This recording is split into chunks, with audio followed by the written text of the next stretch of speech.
Hola clase, me llamo Brit y mi compañero es Ulises y nuestra campaña tiene que ver con el transporte escolar, especialmente en las zonas rurales como el estado de Nayarit en México. Y primero vamos a ver un video que explique el estado de la educación en México en 2010.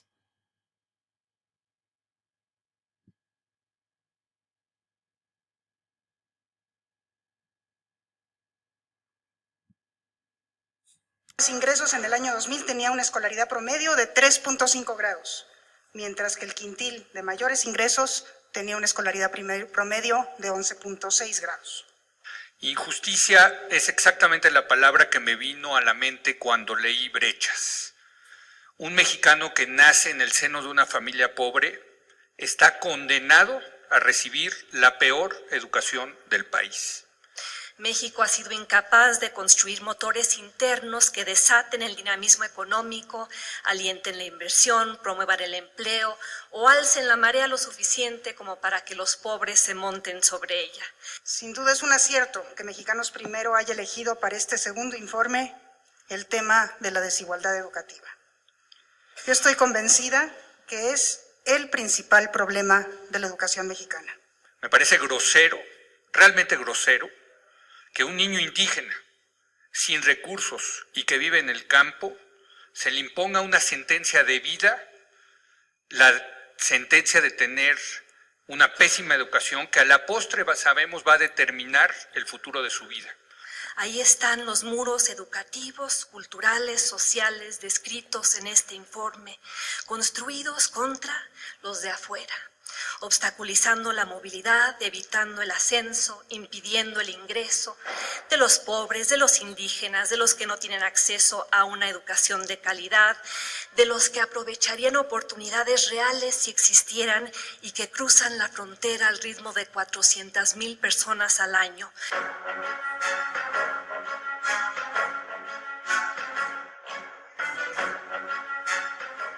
Dos fenómenos simultáneos, ambos externos a la educación, han tenido gran impacto. El crecimiento de las grandes ciudades por la migración rural-urbana, lo que hace difícil planear el crecimiento del servicio educativo en las periferias de las ciudades, y, en sentido contrario, la multiplicación de localidades muy pequeñas a donde es difícil llevar el servicio educativo. Y lo que no hemos logrado entender aún es que la única apuesta que verdaderamente cuenta es la apuesta a la gente, al capital humano, a aquello que es genuinamente renovador y multiplicador. ¿Me puedes repetir tu nombre? Diego César. ¿Y tu edad cuál es? 18 años. ¿Y ya tienes tiempo dando clases en esta? No, apenas tengo un año pendiente, sí. Por una parte porque como pues, tenía tiempo libre y mejor dije, no, pues voy a dar clases, algo que aproveche. El crecimiento del sistema educativo mexicano desde la creación de la Secretaría de Educación Pública después de la Revolución ha seguido el modelo del derrame paulatino de beneficios, llegando primero a las zonas más desarrolladas y, por último, a las zonas más pobres. He ahí, me parece, uno de los grandes fracasos de la Revolución Mexicana a 100 años de su inicio. La educación no se convirtió, como vemos, en un factor de movilidad social. Por el contrario, como dice el estudio de Mexicanos Primeros, la educación en México no transforma la sociedad, reproduce la desigualdad que existe. ¿Y por qué? Ok, no hay tiempo para todo el video, entonces ustedes pueden ver el video después de mi presi. Pero para resumir los problemas del sistema educativo en México, primero con el ausentismo docente, un tercero de los profesores de la escuela primaria dicen que sus compañeros frecuentemente tienen ausencias injustificadas y 2/3 de los profesores de la secundaria dicen que ese es el caso también. Otro problema es la infraestructura. A muchas escuelas, especialmente en las zonas rurales, les faltan los recursos como suministros escolares, la electricidad, alcantarillado, el agua potable y los caminos accesibles. Otro problema es el sindicato de profesores que se llama el SNTE, y este sindicato tenía demasiado poder. Eran encargados de contratar y también despedir los profesores, y también eran encargados de quienes fueron promovidos. Era casi imposible despedir un profesor que estaba en este sindicato. Básicamente, no se ganaban los trabajos de la enseñanza por el mérito, sino estos trabajos son comprados y vendidos. Con respecto a las brechas de desempeño académico, según un informe de 2012, los estudiantes mexicanos se quedan cortos en la lectura crítica, las matemáticas y las ciencias, con deficiencias alarmantes en las matemáticas. Estas deficiencias en las matemáticas son equivalentes de estar detrás de casi 2 años de educación formal. Otro problema es la proporción de estudiantes por profesor. Hay un promedio de 28 estudiantes por profesor en México. Y también el último problema es la deserción escolar. Solo el 53% de los jóvenes de 15 a 19 años están matriculados en la secundaria superior, en comparación con un promedio de 84% de los jóvenes en unos países comparables. Otra cosa es que todos estos problemas se intensifican en las zonas rurales. Por ejemplo, en estas zonas hay un promedio de 50 estudiantes o más por profesor, y un profesor enseña 2 o 3 grados. También hay una brecha de 95 puntos en las habilidades de lectura entre los estudiantes que hablan una lengua indígena en casa. Entonces, es un gran problema en México, como dijo el video, la desigualdad. La desigualdad entre estas zonas, las zonas rurales y las zonas urbanas, es un problema bien importante.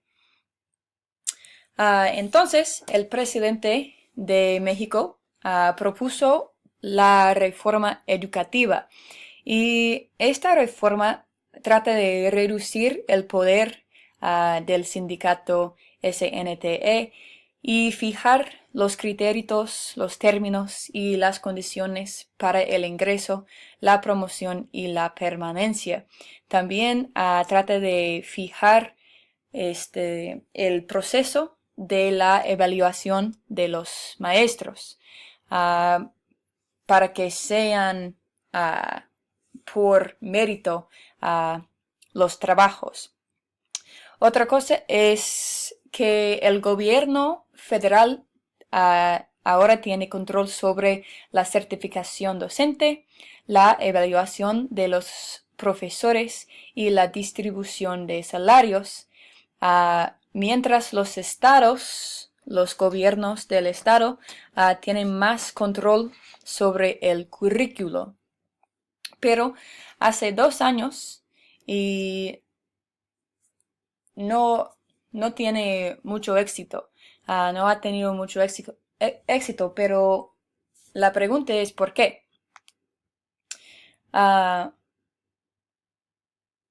Una cosa es que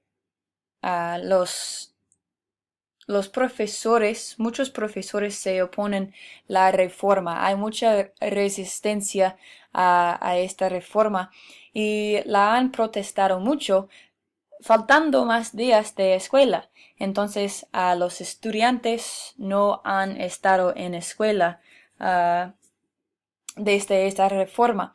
Y también hay la pregunta de la rentabilidad de la reforma.